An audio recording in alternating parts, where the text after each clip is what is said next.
A manhunt is underway for convicted murderer and a so-called Facebook rapist, Thabo Bester. Bester escaped from the Manhunt Correctional Center last May, where he was serving a life sentence plus 75 years for using social media to lure women whom he then robbed and raped. One of his victims was killed.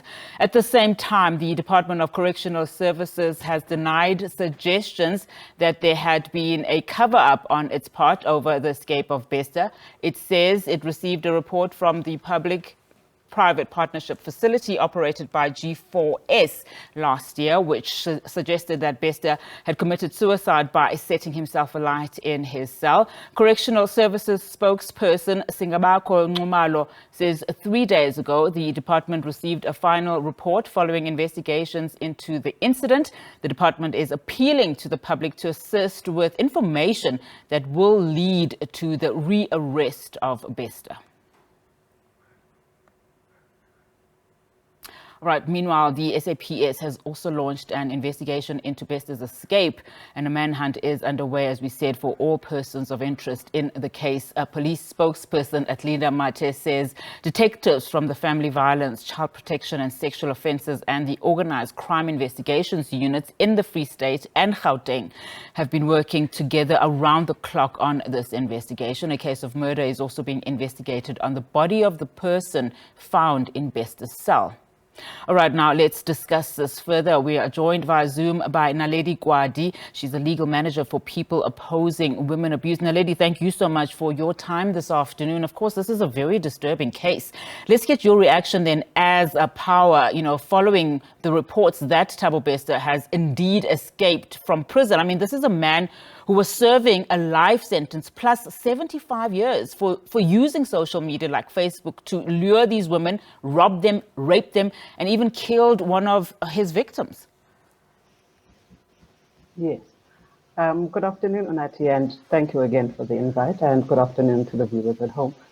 As People Opposing Women Abuse, this is scary and it is concerning, predominantly because of the space that we work in. You think about the crimes that the individual has committed. These are violent crimes. These are violent crimes against women.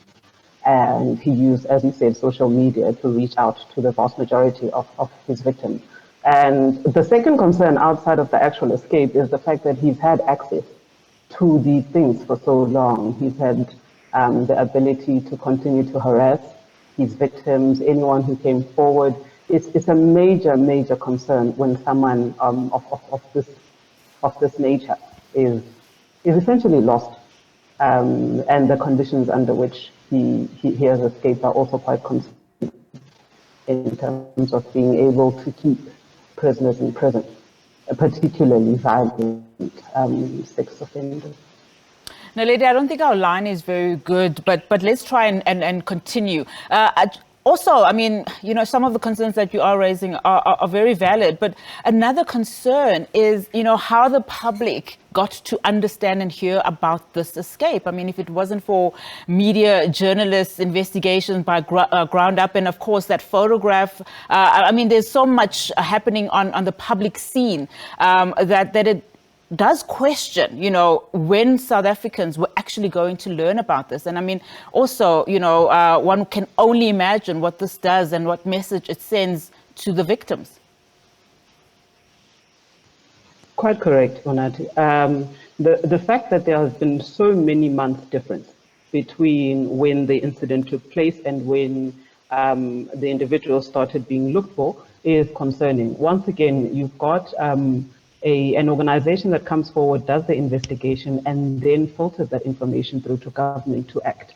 Had ground up not actually gone and investigated this, and had those pictures not been taken, we worry about where we would be right now. But another big concern was that there was issue raised at the time of the incident to say, no, there's an issue here with this individual who has died. There is an issue with regards to the confirmation of the identity. And this was not taken further.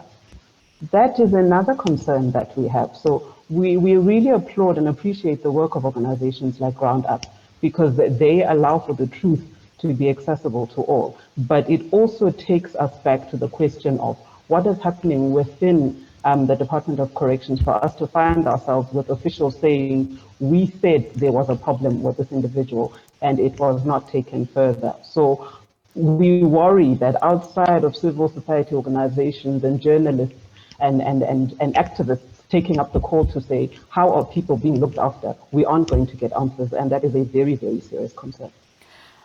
Also, what kind of message do you think it sends, for this escape and supposed cover-up by correctional center officials, about the country's ability to actually bring GBV perpetrators to book and then hold them accountable? I mean, we've also seen, of course, some during the early, months of their trial being given, bail and so on. I think in terms of the work done to end domestic violence and end the silence around domestic violence, one of the things we do try to speak to survivors and say that once you speak up and once we get that conviction, you're free of this individual. They're gone. You don't have to worry about them again. You can breathe. You can go back to a semblance of a life you had before the incident took place. Now, essentially, you've got survivors who are going to say, but if I go through with the court process and he is convicted, there's a chance he can still get out. It speaks to the idea that they are not safe. Okay, they are not safe to speak, number one, but also that it is limited. The ability for the Department of Corrections to actually keep violent offenders imprisoned is limited. And it's not limited because of policy. It's not limited because of shortages. It is in fact limited because of corruption, as we can see here. Because in any other circumstance, you actually cannot have prisoners just leaving. More so violent prisoners, because one of the things you really, really have to convince survivors of gender-based violence of is that once you go through the court process and we get that conviction and the individual is sentenced, then you're then free to walk proudly, to walk freely, knowing that that specific perpetrator is no longer a concern to you. So I fear to think what the survivors of this individual woke up thinking about when the story broke that this individual is indeed out and has been out for quite some time. It does take us back quite a bit, to be honest, because the idea that once you are in prison, you are removed from your victims, it is now coming into question. Just on that very note, just talking about the victims or survivors, what then should they do? I mean, they are probably watching these developments. I'm obviously shocked that 10 months into his escape, these developments are now coming to the fray.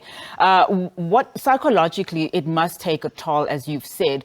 What can they do? What is within their confines? I think the first and foremost thing that needs to be done right now is to rally as much support around the survivors as possible, from psychosocial support to also SAPS regularly updating, the Department of Corrections rather, regularly updating the survivors to say, okay, this is what we're doing, this is how far we are. Because one, the psychosocial support will do a lot to deal with the anxiety of knowing your perpetrator is out there. He is walking the streets. In fact, he is running an organization. So what you essentially need in that environment is one, psychosocial support. This is going to be traumatic. This is going to bring back a lot of bad memories. It is going to result in a lot of anxiety. So what needs to happen is for organizations like such as ourselves, such as SADC, we've got tiers, we need to rally around and offer psychosocial support to the people who have been affected by this individual, to ensure that one, they are safe, two, they are heard, and three, they are thoroughly being looked after. But corrections here definitely have a responsibility to get in touch with these individuals and say, these are the efforts that are being made on our part to bring this person back to justice. They need to inform those survivors a lot more than they inform us or the general public, because they are the people who are most affected by this escape. It might be a general embarrassment for the department and maybe even for the country, but this is actually an extremely traumatic experience for the survivors. So the first and foremost thing that needs to happen here is psychosocial support, immediately for the survivors of this individual.